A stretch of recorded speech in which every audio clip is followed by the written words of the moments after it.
Comme on est dans un mouvement de l'esprit, permettez qu'on baisse les têtes et que nous prions ce matin. Ne voyez pas Edia. Voyez que ce matin, le Seigneur a quelque chose à nous dire. Prions pour que le Seigneur conduise toutes choses. Et qu'en recevant cette parole en ce matin, on continue d'exceller dans notre service du donné. Élevons la voix et prions le Seigneur encore ce matin. Nous voulons, Seigneur, ce matin, te recommander ces instants. Merci parce que c'est une grâce de nous associer à ton œuvre. C'est un privilège de faire de nous des partenaires. Sinon, en réalité, l'or et l'argent t'appartiennent. Mais parce que tu es le Dieu qui aime la collaboration, tu es le Dieu qui aime le partenariat, Seigneur, tu nous associes à cette grande œuvre-là. Merci encore ce matin de m'inspirer, de mettre tes paroles dans ma bouche et que, Seigneur, notre Dieu, ces paroles-là puissent répondre aux besoins spirituels de quelqu'un pour qu'il puisse dire ce matin, Dieu m'a parlé et je suis engagé à persévérer dans le ministère du donné. Sois béni et célébré parce que tu le fais au nom de Jésus. Amen. Voilà, on peut relever les têtes et nous allons prendre un texte que nous connaissons. Mais Dieu a toujours quelque chose de nouveau à nous dire, même sur les textes que nous connaissons plus ou moins. 2 Rois, le chapitre 4, et nous allons lire à partir du verset 8. 2 Rois 4, à partir du verset 8, on va aller vite. Un jour, Élisée passait par Sunem, et il y avait là une femme de distinction qui le pressa d'accepter à manger. Et toutes les fois qu'il passait, il se rendait chez elle pour manger. Elle dit à son mari, « Voici, je sais que cet homme qui passe toujours chez nous est un saint homme de Dieu.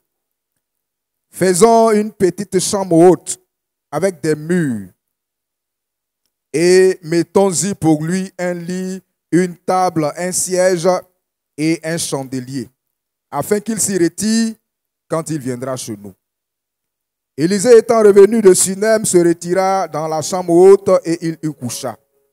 Il dit à Géasi, son serviteur, « Appelle cette Sunamite. » Géasi l'appela et elle se présenta devant lui. Et Élisée dit à Géasi, « Dis-lui, voici, tu nous as montré tout cet empressement. Que peut-on faire pour toi? Faut-il parler pour toi au roi ou au chef de l'armée? » Elle répondit, « J'habite au milieu de mon peuple. » Et il dit, « Que faire pour elle? » Géasi répondit, « Mais elle n'a point de fils et son mari est vieux. » Et il dit, « Appelle-la. » Géasi l'appela et elle se présenta à la porte. Élisée lui dit, « À cette époque, l'année prochaine, tu embrasseras un fils. » Et elle dit, « Non, mon Seigneur, homme de Dieu, ne trompe pas ta servante. » Alléluia. On va s'arrêter là. Bien aimé, donc, c'est sur ce texte de base que je voudrais que rapidement nous puissions méditer pour être dans l'état d'esprit qu'il faut ce matin pour venir donner au Seigneur. Je vais dire ce matin à quelqu'un que il y a des situations dans cette vie, il y a des défis qu'on ne peut pas relever si ce n'est par la foi et la manifestation de la puissance de Dieu.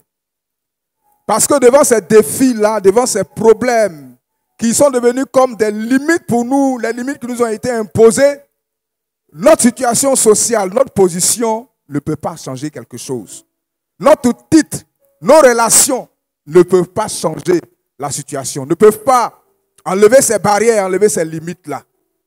Mais devant ces situations, on a besoin de la foi, on a besoin de la puissance de Dieu pour que ces barrières, ces limites qui ont été imposées là, soient débloquées et que nous puissions véritablement nous réjouir dans le Seigneur. Alléluia. S'il y a donc un thème que je vais proposer ce matin rapidement, c'est que ta foi et ton service qui réjouissent le cœur de Dieu vont briser les limites qui t'ont été imposées. Dis à quelqu'un, ta foi et ton service de qualité pour Dieu, ce service qui réjouit le cœur de Dieu, là, c'est ce qui va briser les limites qui t'ont été imposées. Alléluia. Et en échangeant ce matin sur ce texte, on va comprendre ce que je veux dire par là. Voilà le témoignage d'une femme. Il nous a dit une femme de distinction, c'est-à-dire une femme de haut rang. Une femme qui avait les moyens. Elle avait tout. Financièrement parlant, sur le plan matériel, elle avait tout. Mais malgré tout ce qu'elle avait, là, cette position-là, n'a pas réglé son problème. Elle avait un problème. Il y avait une question d'enfant qui se présentait et son mari était vieux. Mais cette femme-là, elle s'est mise dans les conditions, comme je l'ai dit tout à l'heure, dans la foi. Elle s'est engagée dans un service de Dieu, un service d'excellence, un service de qualité. Et cette foi, la conjugaison de cette foi et le service de qualité qu'elle a offert au Seigneur vont faire que ses limites, l'âge de son mari, toutes ces circonstances-là, Dieu va bouleverser les choses et cette femme-là va réécrire son histoire. Alléluia. Bien-aimé, la femme sulamite, nous dit la Bible, elle a montré de l'empressement au Seigneur. Elle a dit à l'homme de Dieu qu'elle a pu identifier, qu'elle a pu discerner que c'était un homme, un vrai homme de Dieu, un saint homme de Dieu, un homme consacré. Il a dit qu'elle va presser l'homme de Dieu à passer chez elle pour manger. Et elle va encore plus loin. Elle va préparer une chambre spéciale où l'homme de Dieu pouvait, toutes les fois qu'il passait, se reposer, prier, mettre l'homme de Dieu dans les conditions qu'il fallait pour qu'il puisse de façon véritable servir le Seigneur. Quand on parle d'empresser ici, elle a même obligé. Personne ne l'a forcé à le faire de façon volontaire. Elle a pressé l'homme de Dieu, elle a même obligé. Certainement que l'homme de Dieu a refusé, mais elle a obligé l'homme de Dieu pour dire, tu veux pas, mais chez moi là, tu vas rentrer, tu vas manger, je vais te loger et tu vas bien servir ton Dieu. Alléluia. Elle était engagée dans ce service-là. Donner à manger à l'homme de Dieu.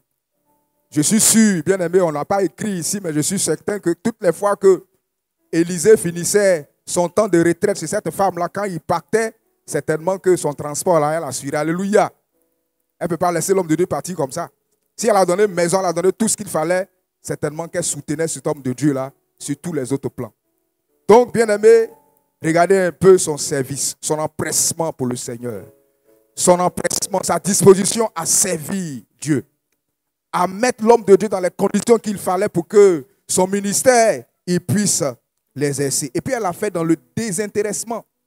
Vous voyez ici que ce n'est pas elle qui allait demander à l'homme de Dieu. Mais depuis tu manges chez moi, tu dors là, tu ne vois pas que j'ai un problème. Elle n'est pas allée demander quelque chose à l'homme de Dieu. Mais c'est inspiré par Dieu lui-même que l'homme de Dieu va chercher à connaître son besoin et va prier pour que le Seigneur puisse décanter la situation. Alléluia.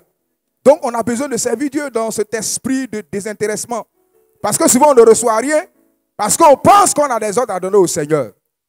Seigneur, comme j'ai donné tant, comme j'ai fait tant, cette année-là, forcé, tu me donnes travail. Sinon, si je n'ai pas eu de travail là, moi je ne prie plus à l'église ici. Il faut partir. Alléluia. On n'a pas d'ordre à donner au Seigneur. Alléluia. On doit se soumettre à cette souveraineté de Dieu. Elle n'a pas donné d'ordre au Seigneur. Elle l'a fait de façon désintéressée. Par amour pour son Dieu. Par amour pour l'homme de Dieu. Parce qu'elle avait compassion, elle voulait soutenir le ministère. Puisque c'était un temps de crise, elle voulait soutenir cet homme de Dieu-là. Alléluia.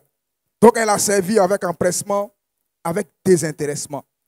Et la bonne nouvelle, c'est que dans cet esprit d'empressement, dans ce désintéressement, là où elle ne partait pas réclamer quelque chose au Seigneur, mais l'homme de Dieu, rempli du Saint-Esprit, va être inspiré par le Seigneur pour se pencher sur sa situation. Bien aimé, en méditant ce texte en profondeur, j'ai compris que cette femme, son problème, ce n'était pas la stérilité, bien aimé. Son mari elle n'était pas stérile. En réalité, cette femme est passée par des expériences amères. Quand elle faisait les enfants ne restaient pas, les enfants mouraient. Et au point où les enfants sont morts, on ne pensait pas combien d'enfants. Et puis son mari est devenu vieux. C'est pourquoi Géasi a dit à Élisée, mais son mari est vieux. Et puis elle n'a pas d'enfant. Pour dire qu'en réalité, elle est menacée de quelque chose. Son mari va mourir bientôt. Et puis elle n'a pas d'enfant. Donc le veuvage est là. Et puis il n'aura personne comme héritier pour s'asseoir sur tous ces biens que son mari va laisser. Donc, elle sera veuve, elle n'a pas d'héritier. Les enfants qu'elle faisait mouraient. C'est pourquoi elle a dit à l'homme de Dieu, quand l'homme de Dieu lui a dit, tu vas avoir un enfant l'année prochaine à cette même époque, elle répond pour dire, pardon, il faut me laisser comme ça. Je n'ai pas dit je veux enfant. Alléluia. Mais néanmoins, elle a saisi cette parole par la foi.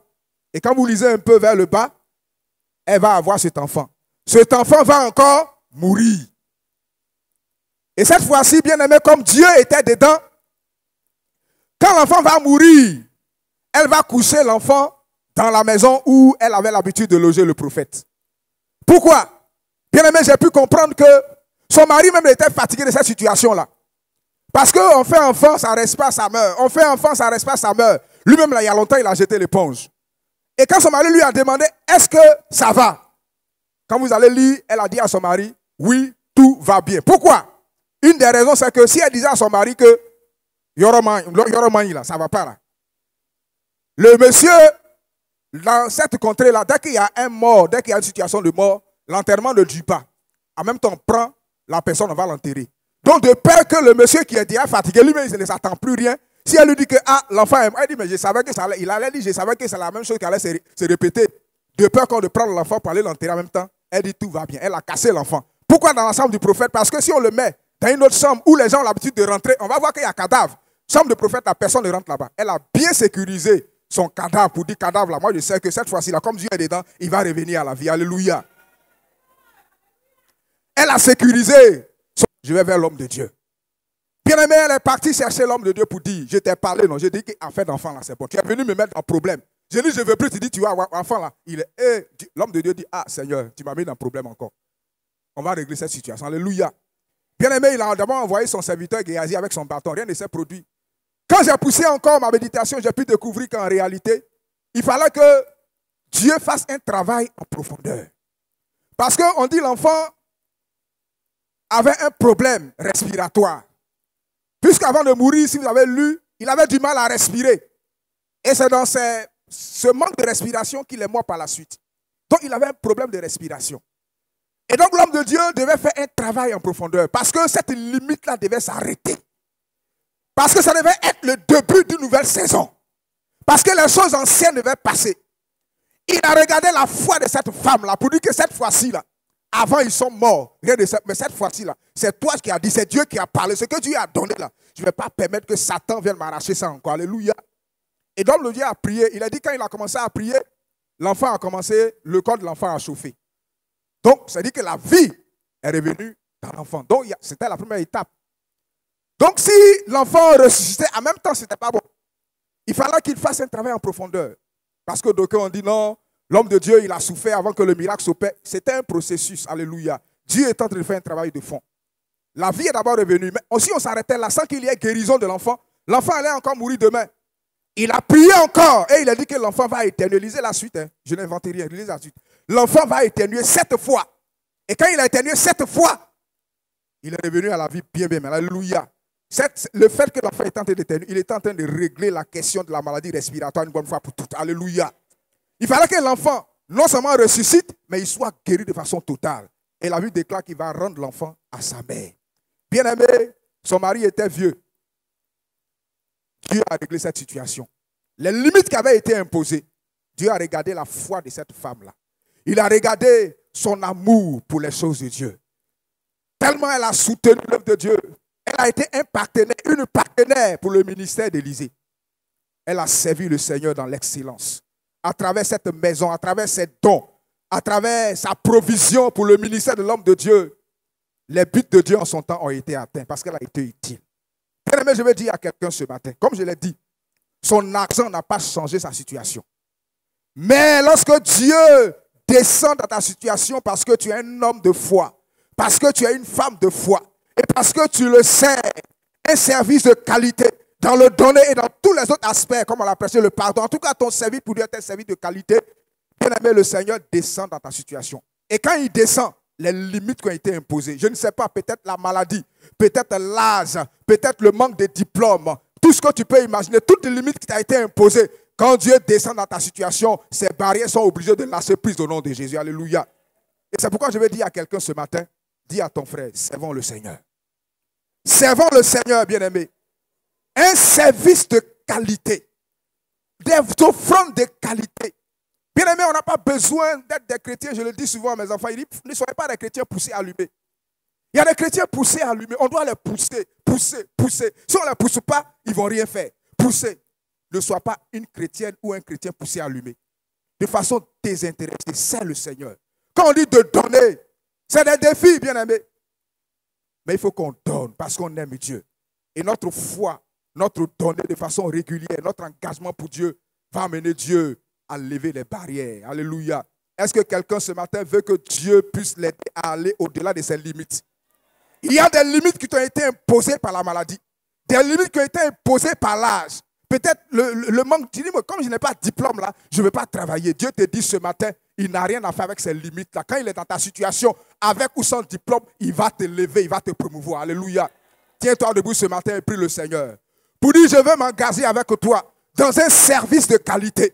Oh Seigneur, j'ai appris ce matin que lorsqu'on te sert, de façon sincère, lorsqu'on donne, lorsqu'on s'engage pour toi, et lorsque notre foi est debout, les limites humaines, les limites qui ont été imposées par Satan, les morts prématurées, Seigneur, la situation change. Seigneur, je veux donner pour ton œuvre. Et que ce que tu as fait pour cette femme, que ce soit ma réalité. Cette année, avant la fin de cette année, que ma situation commence à changer. Est-ce que tu peux prier le Seigneur ce matin?